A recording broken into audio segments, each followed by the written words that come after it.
Social Family Farm here. Welcome to the garden this morning. We were going to go over chapter 3 for Roma tomatoes and where they came from. Now, in 1955, the Roma tomato was discovered by crossbreeding a hybrid of a Pan American or also a San Marzano tomato for a pasty tomato. And a pasty tomato is what San Marzanos are.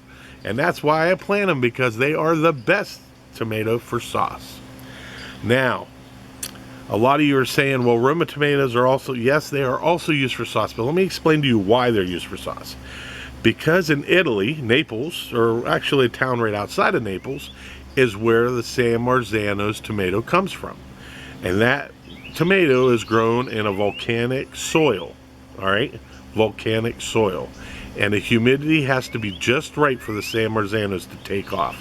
Now, people up north, you may not have luck with San Marzano tomatoes because of the difference in weather. We are right between, I guess it's 7 and 8. We're right on that cusp. Or 6 and 7. We're right on that cusp. And that puts us in a prime state to grow San Marzano tomatoes. Now, San Marzano tomatoes are the best tomato sauce. Now, getting a crossbred as a backup, which is what the Italians used to use up north, is what they use for their sauce.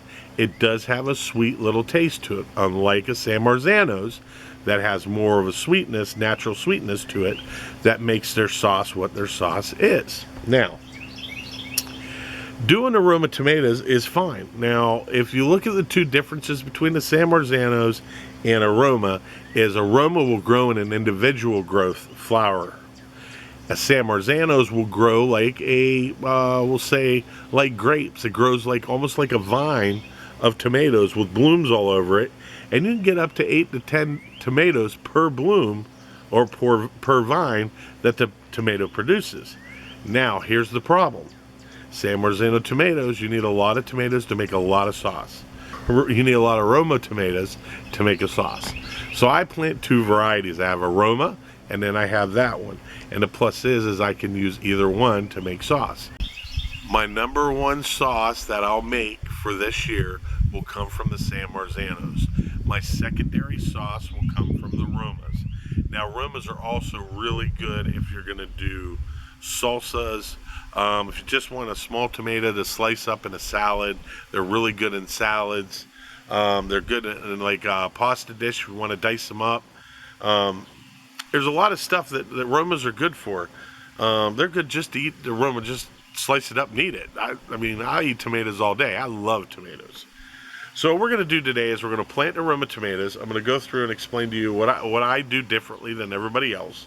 And if it's one thing I have done a lot of research on, is growing tomatoes. You got some guys out there, Deep South Homestead down in Mississippi. He likes carrots and sweet potatoes. Those are his big things, carrots and sweet potatoes. And I love him. He's a great guy. They're God-loving people. And if you want to, I suggest checking him out. He's a true-hearted guy. He can teach you a lot too. He's not over big on planting tomatoes because he can't, from what his wife says, eating the tomatoes upsets him quite a bit, so they don't plant a lot of tomatoes. So they have their positive aspects and what they're focused on and what they can do. And let me tell you, that man can plant some sweet potatoes. I have taken a lot of his advice. I have spoke to him, and let me tell you, he is a potato guy. When it comes to potatoes and sweet potatoes, you want to know something about sweet? He's got his own book on sweet potatoes. Yeah, and I'm not getting nothing for talking about him. He's just a good, God-loving guy. So let's get back to the Romas. So what I like to do is I like to use this for my tomatoes to start. All right, so we get a little bit of this, and I'll show you how I do that. Then we have my Romas over here. I'm going to pick a Roma up. Let me pick this one. All right, so I got our Roma, okay? And I'm going to take these leaves off right here. I'm going to take them off right here. Okay. Now what I want you to do is I want you to look at the plant. Now I'm going to hold it up real close to the camera, and I want you to see those little hairs. All those little hairs can be new roots that come off of this thing. So I don't know if you can see all those little hairs. Look at that hair. You can see them there. So I'm probably going to start planting from right there down. These will all become a root base. Now, some of you will say, oh, well, the stalk's not that big and blah, blah, blah. Look, the point is to have a good, solid root base. I will guarantee and show you at the end of the year that that root base will probably be about that wide when it's done. And on top of it, I'll show you that these plants you can get up to 8-9 feet tall and have a constant production of tomatoes through the year. Now, we do live in Tennessee, and we are on that cusp, that borderline cusp. And yes, we do get times where we'll get some rains in, and we'll get some other stuff. And you know, I set up cattle panels. I'll show you guys that. And I put the cattle panels on my trellises because I don't like to make tomato, what do they call them, tomato rings. Anyway, I don't really care for them. They're kind of useless and take up a lot of room that you don't need. You can tie them up to a cattle panel and be good to go and not worry about it. Now, my cattle panels are 4 foot tall, so they'll hold the weight. That's another plus. They'll hold the weight of a tomato. The last thing you want with a tomato cage is putting a tomato cage in, and the tomato gets so big that eventually, if a wind comes by, it's liable to tip the cage, even though it comes up the top funnel. Kind of stay away from that. I like doing the cattle panels work better. So what we're going to do is we're going to start planting here, and I want to get some marigolds planted too, so you get to see me plant some marigolds, and we have to have some basil. I want some basil here also, and that's going to deter bugs. Now, the only way that you're going to have a successful crop is by taking care of your tomatoes. That means you have to come out here at night with a black light and look for tomato worms. The black lights you can get at Amazon. They sell them there. I might get paid nothing for that also. I'm just giving you the tidbits of what we use here to do our tomatoes.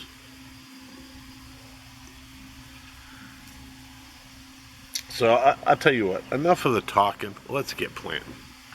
All right, guys, so what we're going to do is we're going to go ahead and we're going to set up our tomato plants. So over here, 1, 2, 3. We'll plant that one there, there, and there. Maybe a little bit farther apart. Yeah, that'd be good. So I did kind of, if I eyeball it right, kind of use the shovel. I can get 5 plants in a bed. So we're going to go ahead and show you how we plant these. So I know it's small, it's little, it'll come, it'll go with time. I'm going to put a big one over here. I put the smaller ones out on the edge in case they die out. I put the bigger ones in the middle. Put those right there. Now we'll dig that out. Look at that soil. Good, googly good soil. We're going to want to dig pretty deep. Now what I do is I'll set the pot in there, and I'll see right about where the pot sits.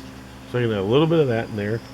And then what I'll do is I'll take my organic tomato, and of course, I don't know what my wife did with my spoon I had in there, so I'm going to have to use my hand, which I don't like using. So I'll throw about a tablespoon of that. I'll throw a little bit of dirt on top of it.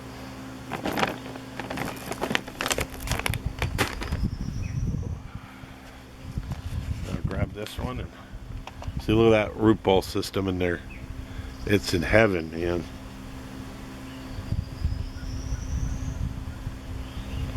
Okay.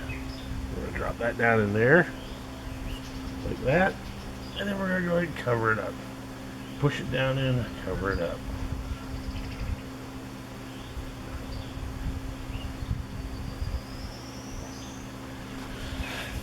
Now what I'll do is in about 3 weeks, I'll come back and I'll show you how well the tomatoes are doing. So we got this one that we're going to plant on the outside. So I'm going to go ahead and dig the hole for that one.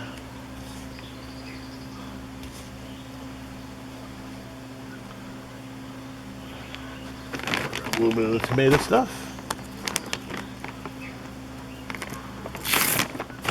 That soil is pretty damp.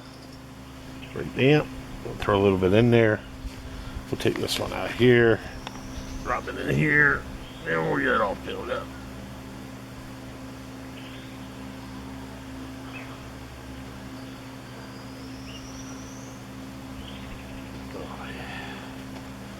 I'll tell you what, this soil I got in here, you guys will get to see the video coming up, or wait, it's already released, is the video of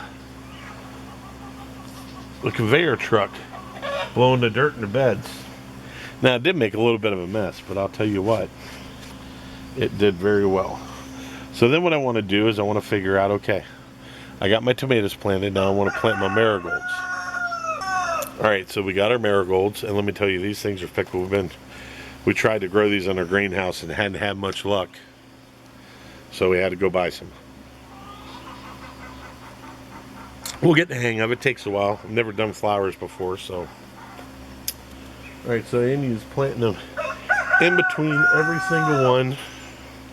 So we're going to go ahead and, how far up does she plant them? We'll go ahead and plant them right here. Gonna plant them right there.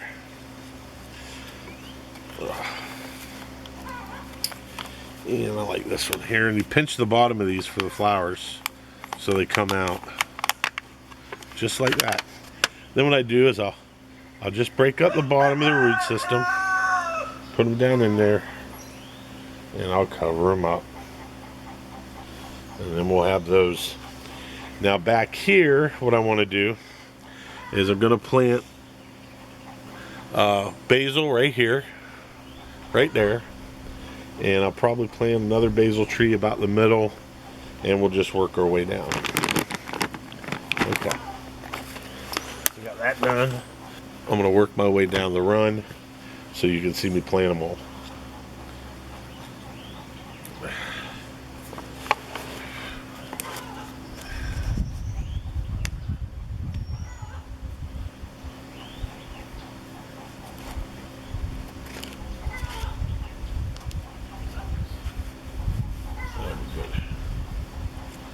Of course, you always got to put your marker down.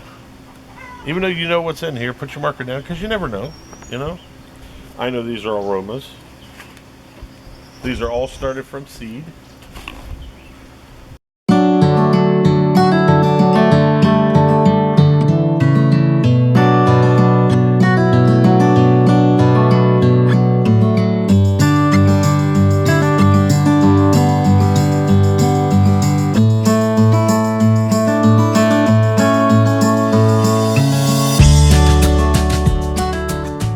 This was your family farm here. Don't forget to hit the subscribe and the like button.